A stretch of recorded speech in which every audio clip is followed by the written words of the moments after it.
ఏపీలో అసెంబ్లీ సమావేశాలు వాడి వేడిగా జరుగుతున్నాయి. కానీ ఈ సమావేశాలకు ప్రతిపక్ష వైసీపీ హాజరు కావడం లేదు. అటు శాసన మండలిలో వైసీపీ ఎమ్మెల్సీలు హాజరవుతున్నారు. ఈ క్రమంలోనే శాసనసభ కంటే మండలి ఎక్కువ హైలైట్గా నిలుస్తోంది. ముఖ్యంగా పలు సంచలనాలకు వేదికగా మారుతోంది. ఆ వివరాలేంటో ఈ వీడియోలో చూసేద్దాం. శాసన మండలి సమావేశాలలో కూటమి ప్రభుత్వాన్ని టార్గెట్ చేస్తోంది ప్రతిపక్ష వైసీపీ. అందుకే ప్రతి అంశం సంచలనంగానే నిలుస్తోంది. ఈ క్రమంలోనే Janasena MLC mega brother Nagababu చేసిన ప్రసంగం ప్రత్యేకంగా నిలిచింది. తొలిసారిగా శాసన మండలికి హాజరైన ఆయన మాట్లాడడం ప్రాధాన్యతను సంతరించుకుంది. అధ్యక్ష, డిలేడ్ జస్టిస్ ఇవాళ మనకున్న డేటా ప్రకారం భారతదేశంలో 3,30,00,000 కేసులు ఇంకా పెండింగ్లో ఉన్నాయి. ఆంధ్రప్రదేశ్లోనే 1,00,000కు పైగా కేసులు పెండింగ్లో ఉన్నాయి. డిస్ట్రిక్ట్ కోర్ట్స్లో, సబార్డినేట్ కోర్ట్స్లో 75% కేసులు సంవత్సరానికి పైగా, అలాగే 30% కేసులు 3 ఏళ్లకు పైగా సాగుతూనే ఉన్నాయి. దీన్ని కేవలం మేర్ డేటా కింద మనం చూడలేము అధ్యక్ష. ఎందుకంటే ఏ వ్యక్తి తప్పు చేయకపోయినా అన్యాయంగా కేసులు పెట్టబడి తనకి న్యాయం చేయమని కోర్టు మెట్లు ఎక్కినప్పుడు అతనికి సరైన సమయానికి న్యాయం అందించలేకపోతే అతన్ని మనం విక్టిమైజ్ చేస్తున్నాడు.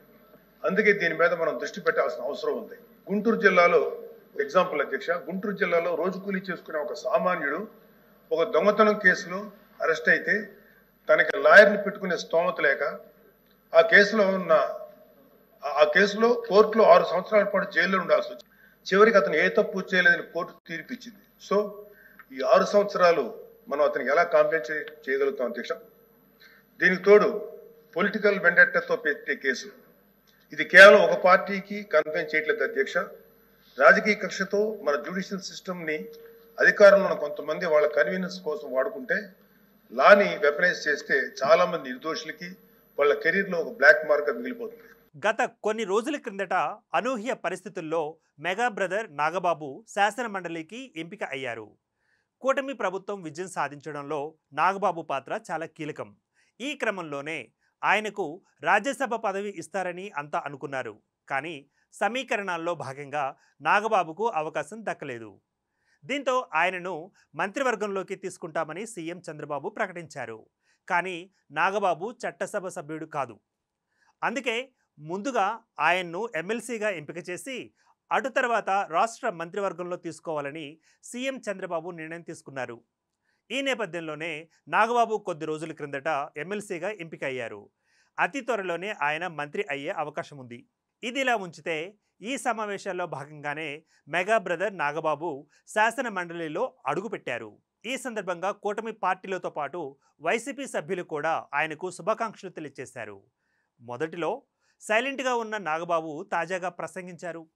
ముఖ్యంగా దేశవ్యాప్తంగా నమోదు అవుతున్న పోలీసు కేసులు, వాటి పరిష్కార మార్గాలపై మాట్లాడారు. ఇటు ఏపీలోనూ ఏళ్ల తరబడి కేసులు పెండింగ్లో ఉన్నాయని అన్నారు. వాటికి పరిష్కార మార్గం చూపించాలని కోరారు. ఇక పెండింగ్ కేసులపై గణాంకాలతో నాగబాబు మాట్లాడడం హైలైట్గా నిలిచింది.